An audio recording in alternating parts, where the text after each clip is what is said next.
FlagSmashers, Zemo, and Power Broker references. We've got a ton to break down in episode 2, and we're here for all of it. This is the after credits scene.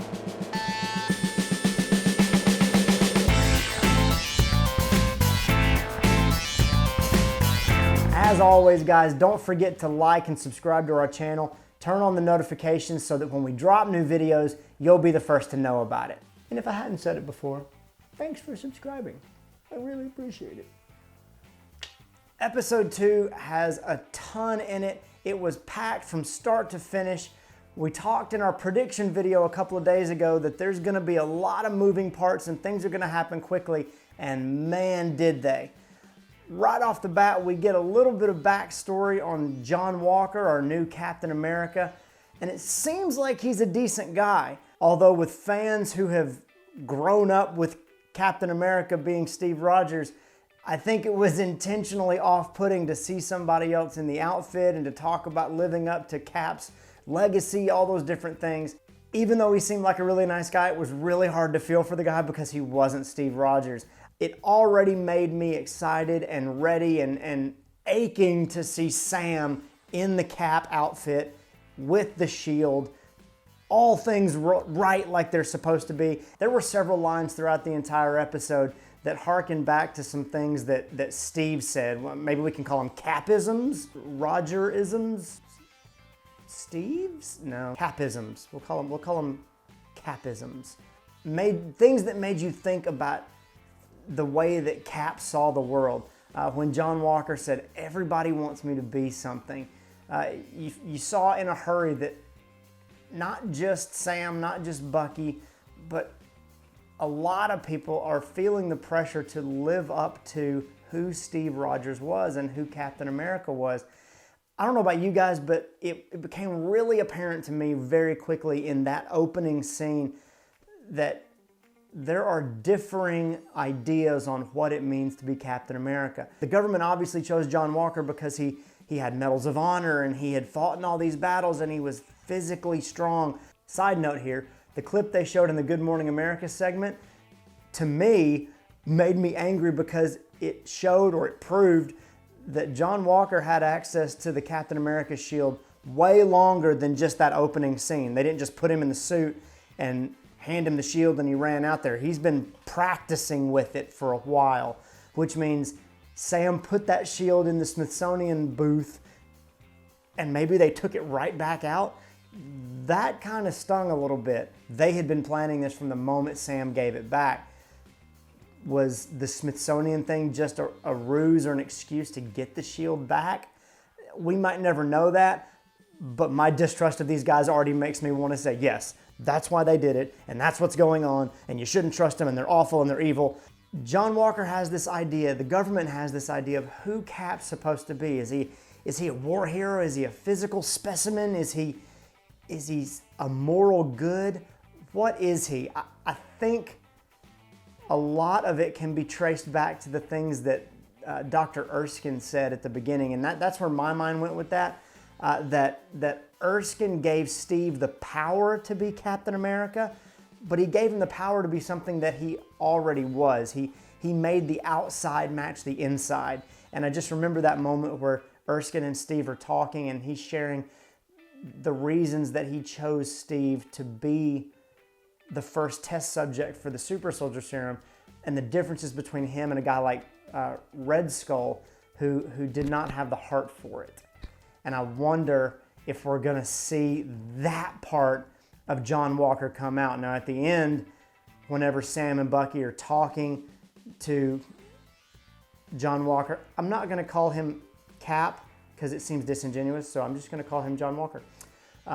When they're talking to John Walker and Battlestar outside of the police station after the counseling session, and Sam reminds John that, hey, we can work outside the government. You guys have regulations, you have to get approval and do these things, so we're better off as free agents. I did like that he threw in the free agent tag, since in the comics, John Walker becomes U.S. agent. A word of advice then. Stay the hell out of my way. Language, I made notes during the show and I thought at some point this government side of John Walker is going to come into conflict with what Sam and Bucky do. And it's a reminder of where Steve and Bucky and Sam and everyone else came down in Civil War with the Sokovia Accords. And that interaction happened a lot quicker than I thought it would. Again, everybody has this idea of what Captain America is supposed to be, but we do forget at the beginning of the first Captain America movie that the type of Captain America that John Walker is being is who the government designed him to be to begin with. He was created, even though Erskine created him as a weapon, the government used him as a prop, as a symbol for something. They used him to sell war bonds. They did not put him in the front lines, and they used the excuse that it was because he was an expensive weapon, that he was a test subject, and they didn't want to put him out there and risk him getting caught and the enemy getting it and all those kind of things. That was just a cop-out, and Steve had to see through that, and he had to step up and step out on his own to become Captain America, to do those things the way that Erskine intended him to be. John Walker is just being the Captain America that the government expects him to be, rather than the man that Captain America has always been, separate and apart from any government oversight. You know, at the end of episode 1, we got to see Sam's reaction to someone else wielding the shield on television. In the beginning of this episode, you got to see Bucky and his reaction to someone else wielding the shield. You saw it in both of their eyes in both of those scenes, but Bucky's scene was really heart-wrenching to me because he has a different perspective on it, and it stung a little more when John Walker said, "I never met Cap, but I thought of him like a brother." I think Bucky himself, along with the fans, were having to figure out, why does this feel so wrong? Is it just because somebody else is in the suit? Or is there something else going on here? And I think a part of Bucky and a part of me as well as a fan really wanted to see something wrong with this guy, something bad from the get-go that would say, I knew it, he's not the guy, moving on, and we can dismiss him. And you see Falcon and Bucky dismiss him from the get-go, right down to not accepting a ride from him until he kind of has to beg for it. We knew it was going to happen, and I predicted that it would happen really, really quick. The show is Falcon and the Winter Soldier, so they had to bring them together quickly. I was kind of hoping Sharon Carter would be that catalyst, but the Shield and Steve is plenty catalyst for me as well. Bucky shows up and is frustrated at Sam because that's how Bucky found out that Sam let the Shield go. And it didn't really dawn on me until they have the conversation at the end of the episode in the counseling session that Bucky's really the only person left that can be upset that Sam gave away the shield. And that conversation was really telling and kind of eye-opening in a lot of different ways. He's not a wingman anymore. He's not a sidekick. He's his own person, and him having to figure out who that is outside of a battle is really, really difficult for him. And so every time you see him talking and interacting outside of a fight, you're getting character development and depth and layers to who that character is. You see Bucky get mad at Sam for giving over the shield, and you kind of see Sam accepting it, that, well, I made my choice, and that's the choice I made. And Bucky is not accepting that, and Sam just says, well, it is what it is. I'm gonna go on to the next battle. I don't need that shield to tell me who I am. And I think a lot more of this story, again, if you watch the prediction video, we talked about restoration themes and how the idea of restoration is going to flow through this series.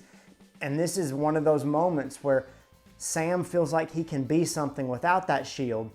And that's a real Captain America trait, actually, that you don't need a shield or a suit or a super soldier serum to tell you who you are. To me, that's even more of a reason why he should have it. But I can't wait to see him suit up eventually. I can't wait to see him. Every time he is in the room with that shield or near it, I'm going to be begging and waiting for that moment. And I hope, as with Sam becoming Captain America, that we get a moment similar to what we got in Endgame, where Captain America picks up Mjolnir and throws it, that we get that moment where everything is like it should be in the world and we can move forward in the story. I think they're going to play that up exactly the way they should, and I can't wait for that moment. It never really dawned on me until this episode when Bucky says, "I'm coming with you to fight." The only people that Bucky has ever willingly gone into battle with, because Hydra doesn't count, they pulled him off of ice and they brainwashed him to go into battle. The only people he's ever willingly gone into battle with is the government before he got captured, and then Steve after Steve rescued him, and then they went into battle as Captain America. After that, when he came out of the brainwashing in the future, Steve was the only other person he went to battle with. Bucky is trying to find his purpose. Who do I fight for? What do I fight for? And who am I without my best friend, without my moral compass, so to speak? You got another Captain America reference when Sam jumps out of the airplane and then Bucky looks down and says, "Oh, can you do that without a parachute?" And Bucky decides to do it. Doesn't quite end up the same way that it did when Steve did it. And Sam makes fun of Bucky for it because he says, "Hey, I got all that on camera." Nobody can live up to Captain America. And they hammer that into your head over and over and over again. When we get to the factory where Sam and Bucky have tracked down the FlagSmashers, it becomes apparent real quick, not only with the truck fight scene, which as soon as I saw the semi-trucks, I was super excited because since the trailer came out, I have been ready for that fight. It looked awesome, it looked really well choreographed, and it looked like it had some story elements to it. All of that was correct. We found out real quick that these are super soldiers we're dealing with. We kind of saw that in episode 1, but they definitely confirmed it in this one, and they said it multiple times. This is part of Cap's legacy as well, and they're fighting to protect it. They're fighting to keep those kind of ideas, those kind of morals, that kind of world intact. And it's not something that once it's saved, it's always saved. It's a world that has to be fought for. What kind of work has to be done on both of these men where they feel restored enough to be the new version of who they are? Now, hopefully with Sam, that becomes Captain America, but with Bucky, it's anybody's guess. Another thing that I noticed whenever Sam and Bucky are arguing while they're watching the FlagSmashers do their thing and loading up the trailers was the difference between Bucky and Sam's styles. Bucky is more smash and grab. He's more, let's go in there, let's fight. No, I've got a vibranium arm. I can do this. And Sam says, "No, let's wait, let's do this." Sam was a lot more measured. And again, it gave me Captain America vibes that, no, we're going to think this through. We're going to do this. And it was another reminder that Bucky is not grounded without somebody like Steve in his life. And he really needs that. But he's going to fight against anybody who tries to be that person if it's not Steve himself. I'm excited to watch these two guys connect. They're going to have to team up. They're going to have to get back together. There's something bigger than their bickering and their arguments, and they have to figure that out again. This show was not without a casualty.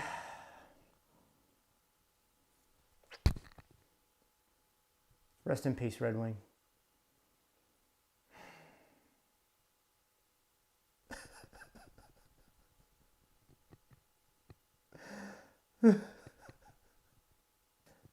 Done.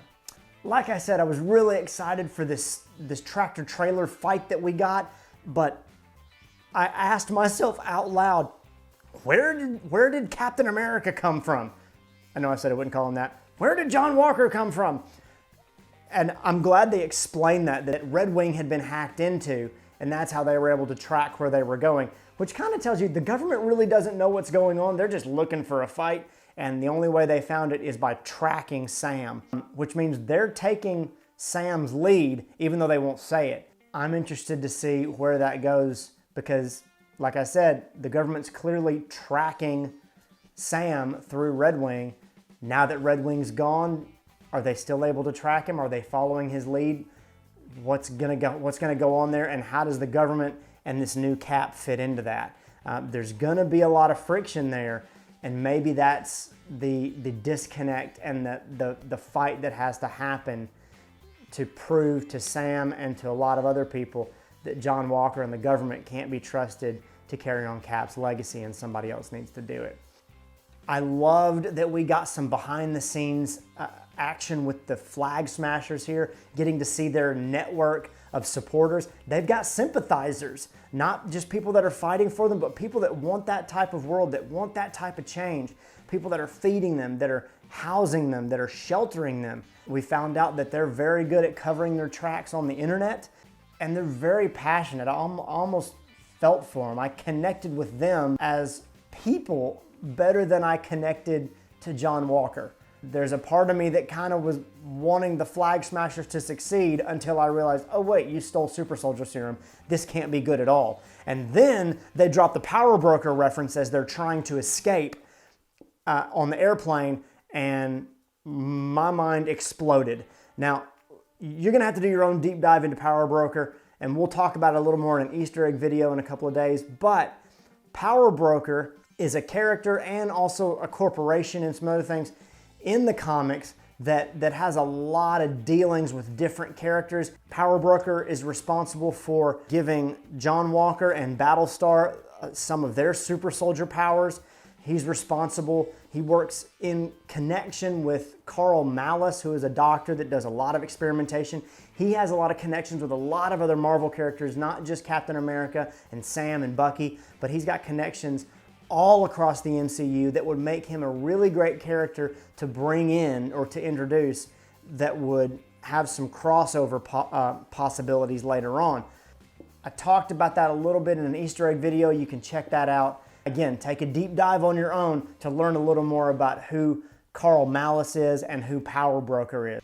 I love the way that the writers have taken ideas from the comics and turned them into culturally relevant ideas that ground this show in reality. This idea of FlagSmashers and Power Brokers and people that are fighting over this new world and trying to find their place in the world. And then on a smaller scale, we get Sam and Bucky trying to find their place in the world as well. And so they're coming up against, the little guy is coming up against these big entities, and everybody's vying for position. I thought the use of the police as Bucky and Sam were arguing in the street, it was heartbreaking.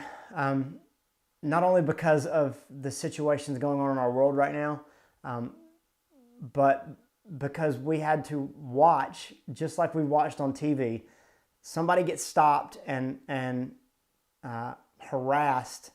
Harassed may be a little bit of a strong word there, but that idea to watch a black man get harassed in this show was a reminder not only of what's going on in our world right now in the real world, but a reminder for these characters that Sam and Bucky are from two different worlds. Sam has a unique perspective on the world that for all of his 100 years plus and fighting and everything else that Bucky's seen, Sam still has a view of the world that Bucky does not. Sam also has a moral code that Bucky does not. Bucky, just give him your ID, just do this and it'll be okay. And Sam says, no, that's not what this is about. There's a right and wrong here, and these guys are stepping over. I'm glad that the writers and the directors don't shy away from real world topics, but I'm also glad that these shows don't use real world topics and these characters to make some kind of moral point, that these shows don't become political mouthpieces for somebody else's ideology outside of our MCU story. As much as I think we need commentary on these kinds of issues in the world, I love that these shows and these movies can also be escapist fare, that we can sit and watch them and cheer on our characters, but that we can also recognize that they live in the same world that we live in and they're dealing with the same things that we do. The twist in this episode was Bucky taking Sam to meet this guy Isaiah. I thought he was taking him to meet the counselor. I thought that was how they were going to get into their couples counseling session, is that Bucky was going to take him to the counselor and say, look, I've got a friend, get off my back. But he takes him to this guy Isaiah, and he's a Korean War veteran that met Bucky when Bucky was the Winter Soldier, who went toe-to-toe with Bucky, and come to find out, he's a super soldier as well. Now, how he got those powers and who else might have those powers is anybody's guess. I think they're going to explore that a little bit. You're going to get some more storyline about the super soldier serum.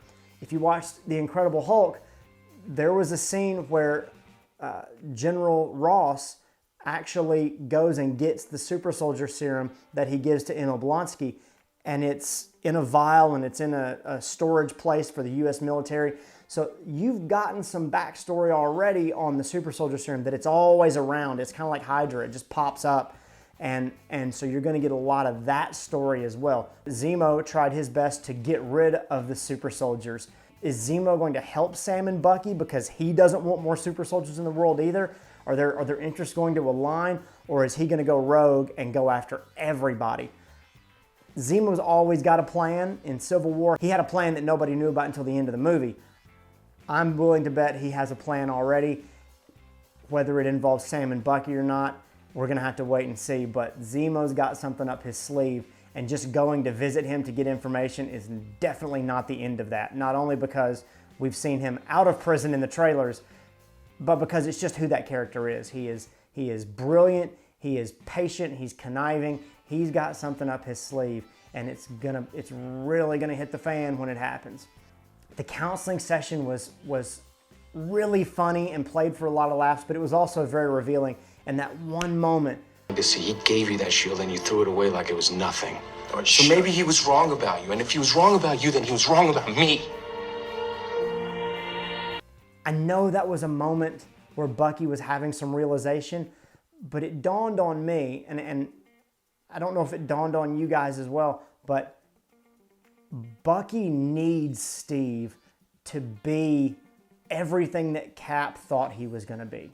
Bucky needs Sam to take that shield up, to be the new guy, because Bucky needs that grounding. He doesn't know how to live in a world without a Captain America. And even though Sam is not Steve, he can still be that moral compass, that right, that foundation that Bucky really needs.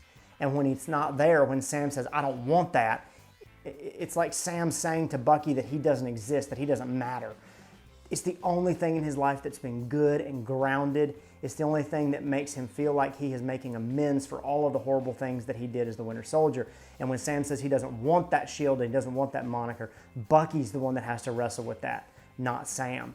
And so I think Bucky might be one of the reasons that Sam becomes Captain America, because as much as Bucky needs Sam, Sam's going to need Bucky to be the one to say, you can have the shield. You can be this guy. You are the one that can do this. Bucky's the only person, I've said this before, the only person that actually has any right to say who's the new Captain America outside of Steve Rogers. He was with Steve the longest. He's seen him from the beginning. He's fought alongside him. He's got the most reason and the most right to be the one to say those things. And Sam's going to need that at some point. After the interaction with John Walker, Sam and Bucky decide, if we're going to figure out anything, the only person that's really going to know a lot about what Hydra's doing, who researched them, who knows about the super soldier serum, is Helmut Zemo, and they're going to have to go see Zemo. I'm really interested to see how Zemo fits into this, and after this episode, maybe Zemo has another role to play, and he isn't necessarily the big bad that they want you to think he is. Maybe he's working with Bucky and Sam. I don't know. I do know that he's got a plan that does not fit into everybody else's plan, and we're going to see that play out before the end of the series. But what he does during the series and who he helps and who he doesn't is anybody's guess. They kind of set up this power broker guy as one of the big bads outside of the FlagSmashers. How are all these pieces going to come together, and who's going to fight and who's going to battle? I'm really, really excited for this show, and I'm really, really excited to see where they go next. Tell us what you guys think in the comments. Watch the after credits again. There's a whole lot of Easter eggs there. Tell us what Easter eggs you guys found. We're gonna drop an Easter egg video in a couple of days, so make sure you check that out. Check out our other videos, our reviews for episode 1, our Easter egg video for episode 1. Check out some of our other videos as well, and we'll see you next time.